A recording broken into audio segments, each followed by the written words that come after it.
Okay, here is the second section of our section, or second subsection of section 12 on women, children, and economics.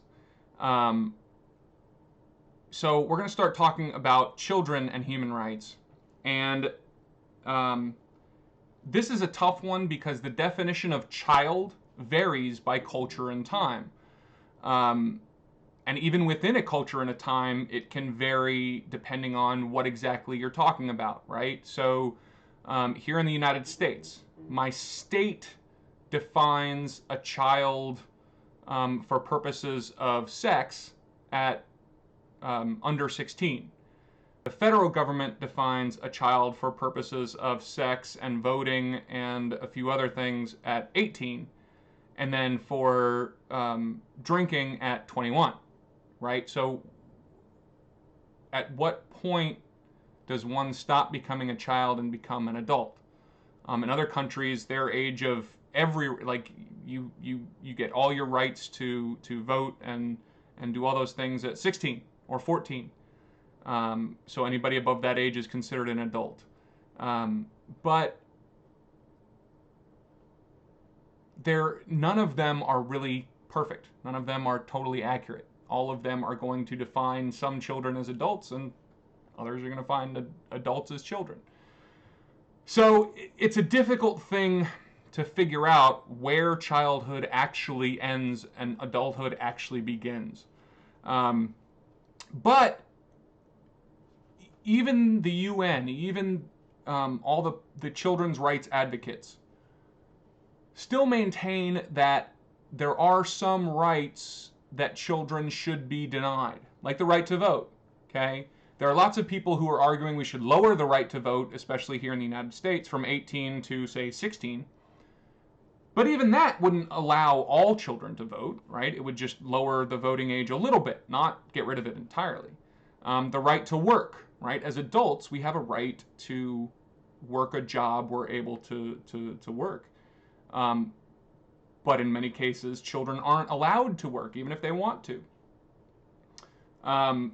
They're also singled out in a very disturbing way for punishment based on the crimes of the parents, right? So there are many places in the world where children are imprisoned and tortured and killed specifically to intimidate or punish the parents.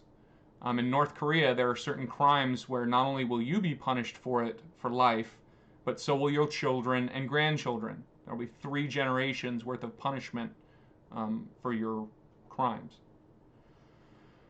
But one of the things we should, one of the rights of children that should be protected according to the UN is that except in cases of abuse and neglect by the parents, children should never be forcibly removed from their parents.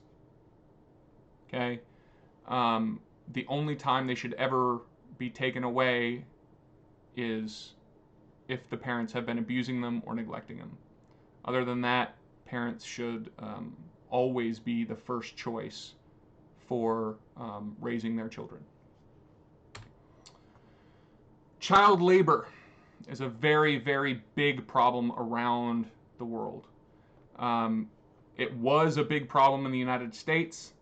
I believe this picture right here is from the United States back before we had proper child labor regulations, where children 6, 7 years old were working in mines and factories and other kind of manual labor. People like to use children as kind of simple laborers, assuming they're old enough to understand kind of what they're doing and strong enough to do the thing. People like using children as labor because it's cheap and they're easily exploitable. So you don't have to pay them very much, if anything, and they don't, essentially they can't fight back if you treat them poorly. Some of the more common ways that they're used as labor is manual labor in rural areas. So, picking crops, dealing with animals, that kind of, things you don't have to be particularly muscularly strong to do. Um, a lot of them are domestic servants around the world, cleaning, um, doing other kind of domestic chores.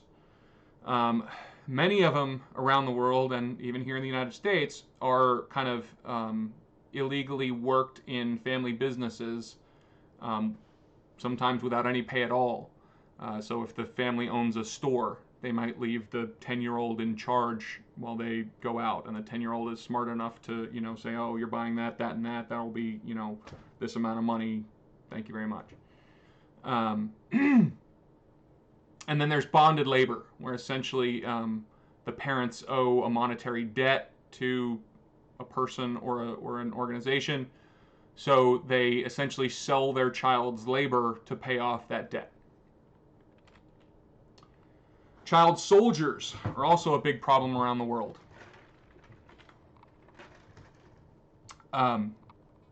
Children have been being conscripted as soldiers since the dawn of humanity. But in the modern day, we've kind of recognized that that's wrong, that children should be protected from becoming soldiers. Anybody who uses children in combat under the age of 15 can be punished by the International Criminal Court. So if you use 14, 13, 12-year-olds, whatever, in combat, you can get arrested, brought before the UN's International Criminal Court, and tried and punished for that. There are also international treaties that say you shouldn't use soldiers in combat unless they're 18. So there's, again, different definitions and different punishments depending on how you define child, right? But when these groups do find the child soldiers, they have to be kind of trained in a disturbing way to do what doesn't come naturally to a 10, 11, 12-year-old. So a lot of times they're kidnapped, they're drugged, they're tortured.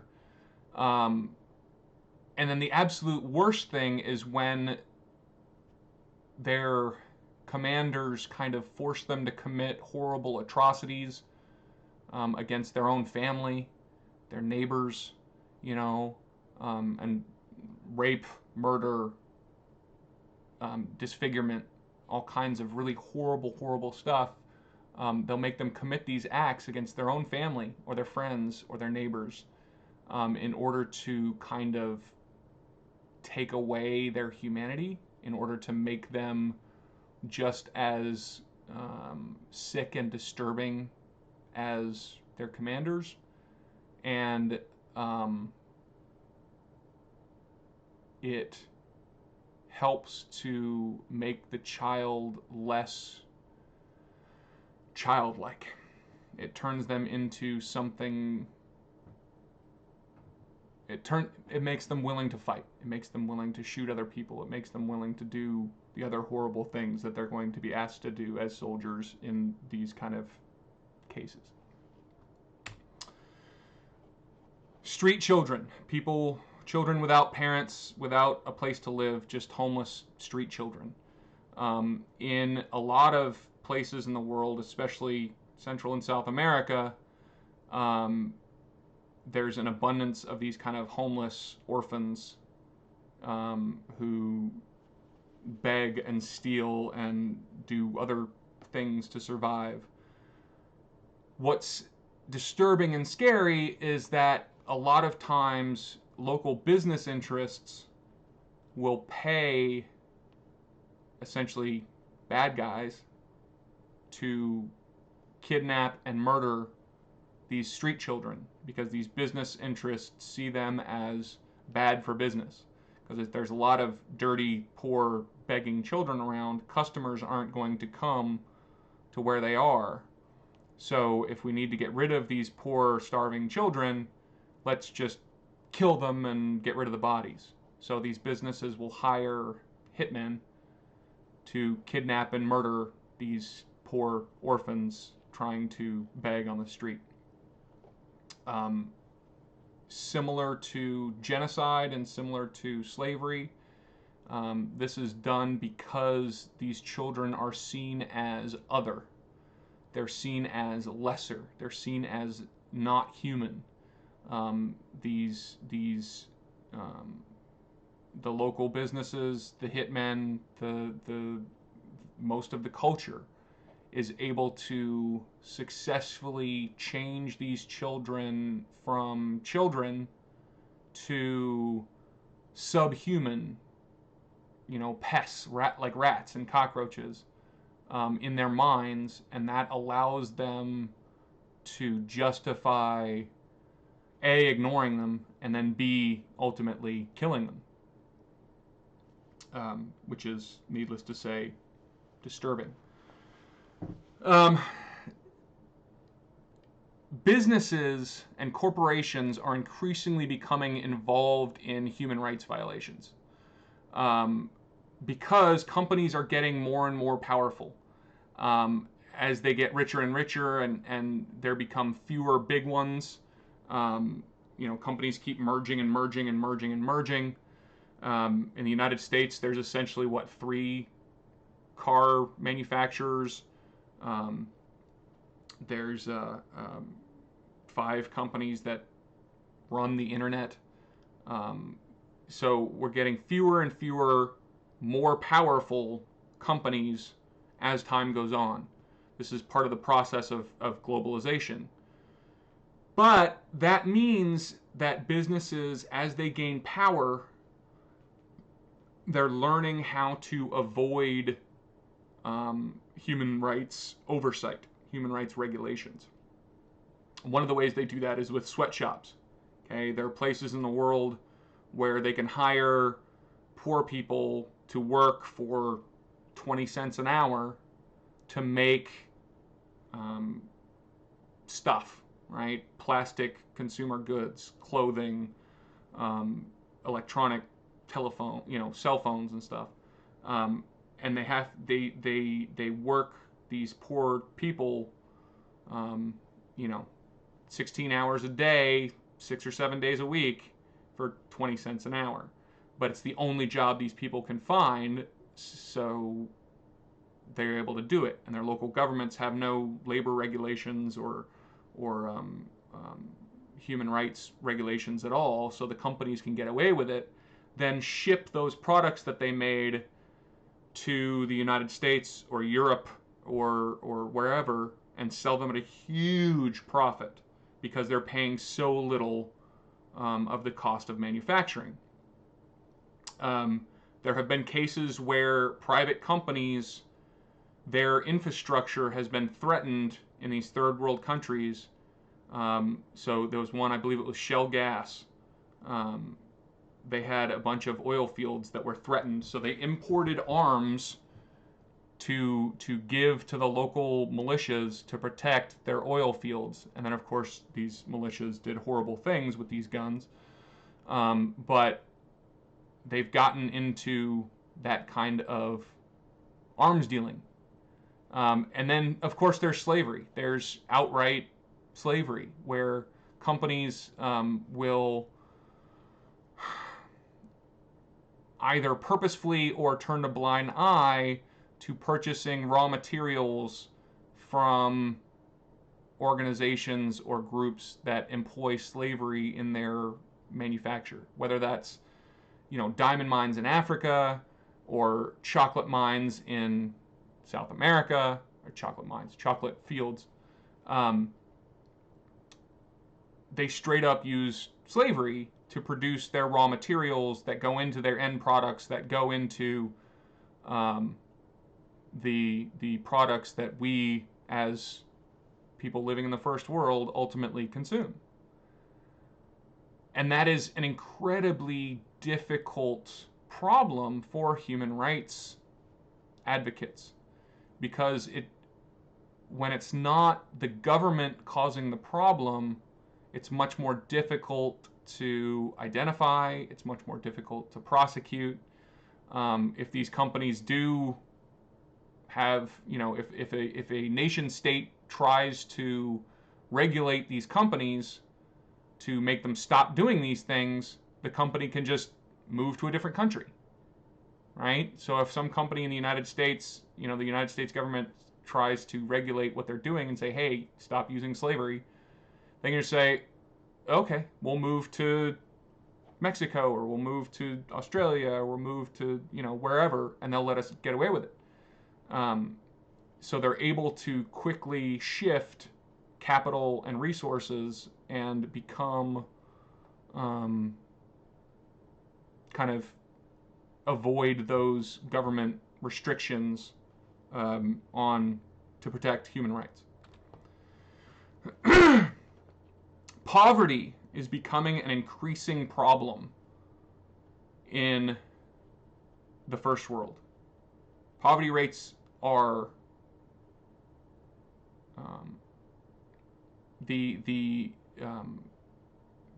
distribution of wealth is getting less even all over the first world. So the rich are getting richer and the poor are staying poor. I want to say since the 1970s, wages for the bottom half of the population have gone up, 10 or 20%, whereas the wealth of the top few percent has gone up hundreds and thousands of percent. So poverty impacts human rights, because part of human rights is the right to food and clothing and housing and medical care. Now, in most first world countries, if you don't have those things, they can be provided for you. You don't have to bankrupt yourself to get food. But there is kind of inherent in this idea of human rights, the idea that everybody should have a chance to improve themselves, to rise in the social class ladder. But that is not always something that we really can give. It's not something that's recognized. For instance, in the United States, medical care is incredibly expensive. It bankrupts people every day, or people die every day. Thousands of people, tens of thousands of people die every year because they can't afford medical care. Every other first world country on the planet guarantees it as a human right. But the United States will literally let you die instead of giving you medical care. People believe that if you work hard and go, you can, kind of the American dream is going from poor to rich. But as you can see from this graph, that is a lot more difficult than people think it is.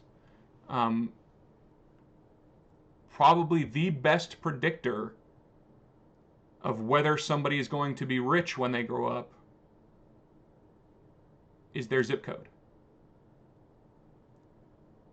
I can tell with a very high degree of accuracy whether any given child is going to grow up to be rich or not based on their zip code when they're a child.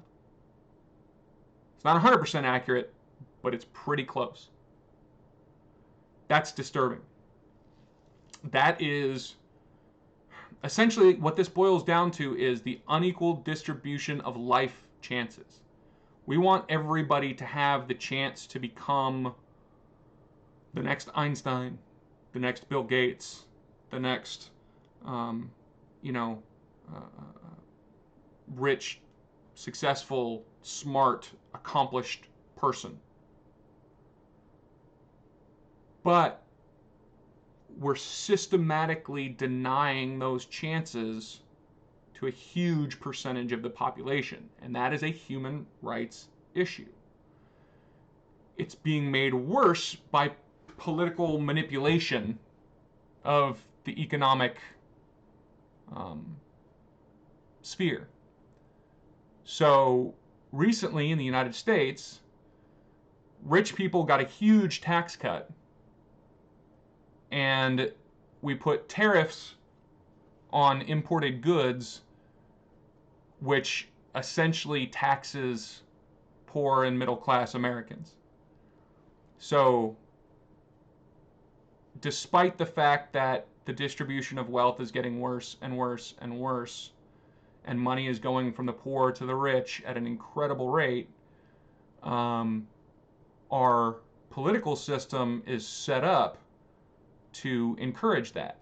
So the rich get tax breaks and the poor get tax hikes. Of course, they're not called tax hikes, but that's what they are. Finally, the last thing we're going to talk about is the environment. Okay? Part of the third generation of human rights, as we discussed way back in the first section, is environmental rights. In other words, people have the right to exist in a clean and healthy environment. They have the right to be able to breathe the air without getting sick, to drink the water without dying. The state, and again, we're using the state here to mean country, not United States state. The state has a duty to provide that and then protect it. There's environmental issues are getting worse and better at the same time. Back in the 60s and 70s, there was a famous incident in Cleveland where a river caught fire. And you think, how can a river catch fire? It's made of water. Water doesn't burn. It was so polluted that the pollutants in the river caught fire and the water wasn't wet enough to put it out. Things like that have gotten better. But other problems are getting worse. Obviously, there's the problem of climate change and CO2. There's also problems like the Flint, Michigan water problem, where they were getting lead in the water because of deliberate choices made by elected officials. So we're learning more and more about how the environment affects everything from brain development to asthma to cancer. And more we're finding that the environmental regulations we have aren't enough. And then business interests are successfully lobbying governments to reduce what few regulations we already have.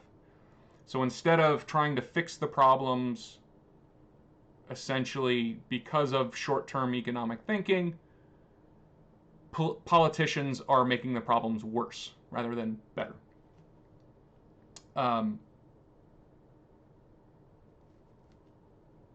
What's interesting from a human rights perspective is that, according to human rights theorists, the state has a duty to provide and protect a healthy environment. But it's not just the state that can take that away. Individuals, businesses, organizations, other countries can and do affect the environment of my area. So the state has this duty to provide and protect a clean environment, but they're not always the one causing the problem. So they have to be able to say to other countries, to businesses, to individuals, look, because everybody has the right to a clean environment, you have to stop doing this, that, and the other.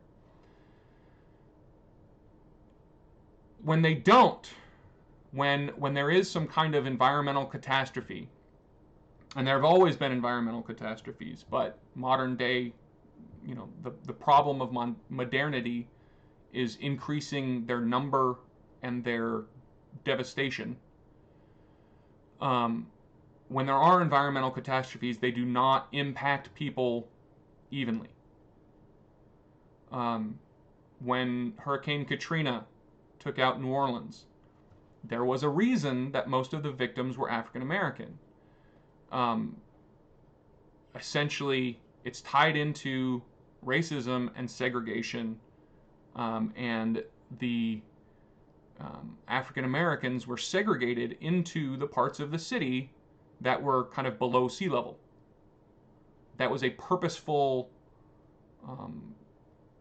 institutionalized decision made because the people knew that eventually something like that could happen. And if something like that did happen, they wanted their own people, essentially white people, to be safe, but they didn't care about the African Americans. So they put the African American groups in the low-lying areas, and then of course Katrina happened in 2005, and the impacts of that were not felt equally among either racial or class lines.